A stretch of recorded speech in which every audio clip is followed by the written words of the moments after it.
This brand is made in America by Daikin Comfort Technologies Manufacturing LP, which is a part of Daikin Industries Limited. All of the units feature louvered metal panel construction with a powder-coated finish for durability and to protect the condenser coil from mechanical damage. The units are backed by a good guarantee, but it does not include total unit replacement in case of compressor failure, and the brand is only sold through their factory-authorized dealer network. They have aluminum evaporator coils which resist corrosion and compressor sound blankets to lower noise levels.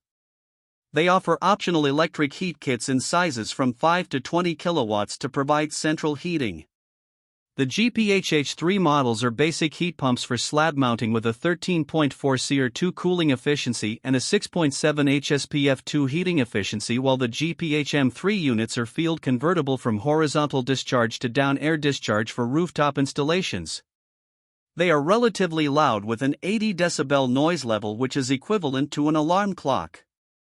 The GPHH5 models are basic single-stage heat pumps with a 15.2 CR2 cooling efficiency and a 6.7 HSPF2 heating efficiency, while the GPHM5 units have a two-stage compressor.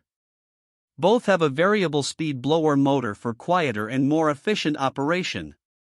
The brand does not offer a model that qualifies for the HVAC Repair Guy Ultimate category rating. This brand receives an overall 1-star don't buy rating from HVAC Repair Guy. Please share your experiences with this brand in the comments section of the HVAC Repair Guy YouTube channel.